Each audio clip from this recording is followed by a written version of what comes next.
Hi there, this is also again with a new process video. Today I'm making a double page spread, and if you've been following the same Facebook groups as I have been lately, it's been a lot talking about two-page spreads and the gap between the in-house designers and the design teams and what people actually do. And I like to make two-page spreads once in a while when I have more photos that I can cram into one page. And yeah, sometimes I make two pages that aren't a double page spread, but they come from the same occasion. And sometimes I do them so that they can they look more similar, and sometimes they even overlap into each other with the embellishments on paper. And this is one of those more like in-between kind of versions, and I will be using the same kind of papers, and I will be sticking to the Chimel collection from American Craft, and it's one of those that I have the 12 by 12 paper pad from. So I'm using these papers a bit more easily because I have several of each kind. I've chosen this heart paper. The photos that I'm scrapbooking are from my daughter's 8th birthday, and these papers with the hearts I thought was really sweet, since she is my sweetheart, and the paper with the numbers fit the birthday theme perfectly, I think. And they have the same color combination, or the same color tone, and that's of course because they are from the same collection. I get some leftovers when I pieced the right side there together, and those I'll use on the left side, and that is, I think, the most fun thing with a double page spread, that you get double the opportunities to use up your scraps while you're scrapping, and that's nice. I'm really loving the layering style, but I seldom layer. I much more prefer to just tape my papers together so that they look layered, but they aren't really. And that's of course because I'm being so as frugal as I can possibly be with my papers. I really want to I want them to show. If I paid for them, I want them to show, and that's I think that's a bit unusual at the moment, to think like that. Most people have too much paper, and of course I'm one of those as well, but I still can't make myself to just cover paper up on paper. These Cutterpot sheets are from Simple Stories, and I will be using them for this birthday page, and they are totally new to me, and it was fun to use them right away. They are a bit more white in base color than the Chimel paper line, which is more cream based, but I think they make a fresh embellishment on these pages, and it was also fun to work with these very much themed birthday cards. And they have fun colors, and they give a festive touch to these pink and more muted papers that I've chosen. On the left page there is two photos of my daughter in the morning when she got her gifts, and we just fetched her in her bed, and we gave her a new bathing robe, or a morning robe, and it was really sweet and fluffy, and and she loved it. It wasn't even wrapped, but we just wrapped her in the robe, and then we took her to the living room where we had placed all her gifts. And the most left photo is of the table with the gifts, and then there's one photo of her sitting by the table and opening gifts. On the right page there is 3 photos of the evening when we had cake together with her grandparents, and it's her grandmother, paternal grandmother, on the left photo, the cake in the middle, and then she's posing with her little pet shop figures on the right photo. I needed some more of that greenish kind of tone, so I found a paper in the paper pad that had bold wide stripes in those tones, so I'll be using the green portion of that paper for some layering on the left page so that it goes better together with the right page. Birthday photos aren't my favorites, but at the same time I think it's really important to have them scrapbooked and have them in my album. But in my family we all have our birthdays in February, March, and then here it's totally dark.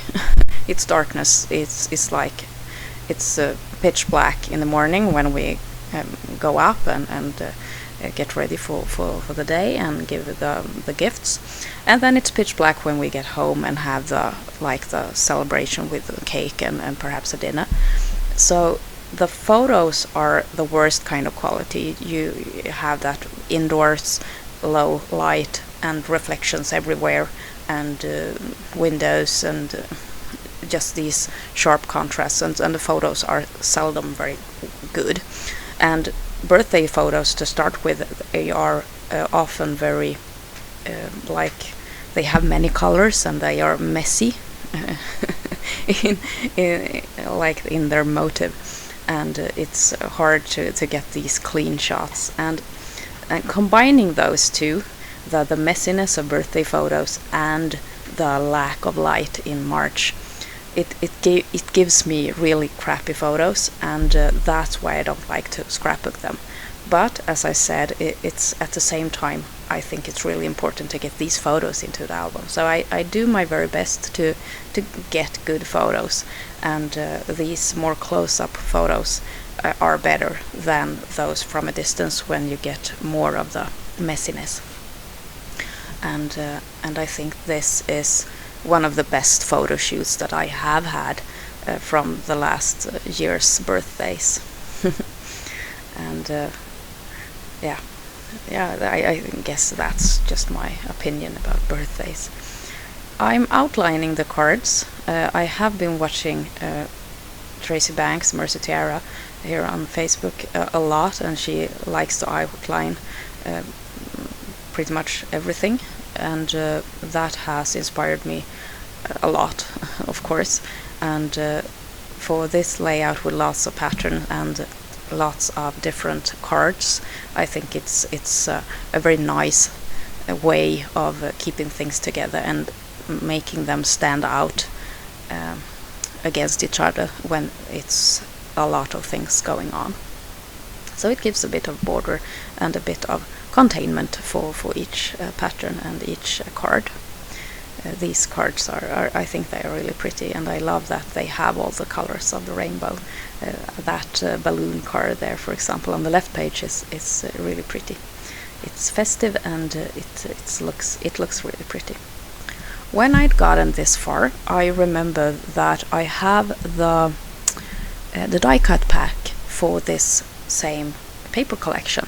So I went to that folder where I keep those, and then I bring out embellishments to layer more on this page with the same kind of details that are already in the papers. For example, that eight number there, it's from the die cut it's die cut from the paper, but I also have one just like that from the die cut pack. So it was fun to go with the collection. I have been doing that a lot lately, and I realize now, when I've been scrapbooking quite a lot, that I enjoy that still, to keep within, staying within collections, and not go mixing a lot.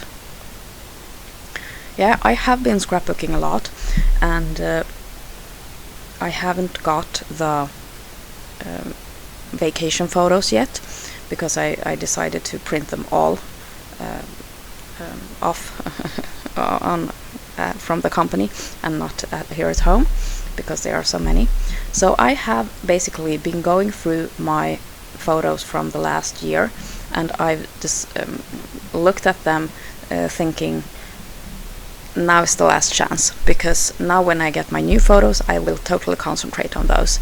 And then I have also looked at my older summer papers, seeing what I have, and I have been scrapbooking the older photos that I really want to get into my album with the collection from last year. And I have made a long video with me choosing the papers for all these events that I wanted into my album, and then I will go totally with one collection that I had lots of papers left from. So I've been kind of giving these photos a last chance to get in the album. I won't throw away any photos, of course, but they will become less and less inspiring to me, and especially when I get the new photos, the new summer photos. Summer is totally the time of the year when I take the most photos. During our vacations, when we go see new things, and when we spend time by the beach, and by the seaside in general. And with 400 new photos coming in from different really lovely vacations and lovely scenery, I realized that these photos won't have that much they won't inspire me that much anymore. So that's what I've been doing the last couple of days. It has been a bit hard for me to find time to or opportunity to make voiceovers, because we have just been spending a lot of time together here, and that's as you know, I've talked about it before, it's hard for me to get the quiet time that I need to make the narration. But now we're having an evening with arts and crafts, and I will try to get as many voiceovers done as possible before I fall asleep. Hopefully not on while doing narration. Yeah. On screen now, there's a lot of die cutting going on, and I'm placing them in loose clusters, kind of 4 of them, but they are big and they are kind of stretching over the entire pages, so nothing really, not focused, no focused clusters. They are wide and they are just happy and colorful and fun. I really enjoy scrapbooking in this way. It might look a bit messy, but when you start looking at the details, it becomes a really pretty and party-like feeling. I'm making bows, and I'm gluing satin bows onto the page as well, yellow for an extra festiveness. I think yellow always brighten up a page, and this is no exception from that homemade rule. The bows that I'm tying right now, they are from like nature craft colored thread and a bit of teal, just to pick up on the greenish kind of base color that I have in my page. Yeah.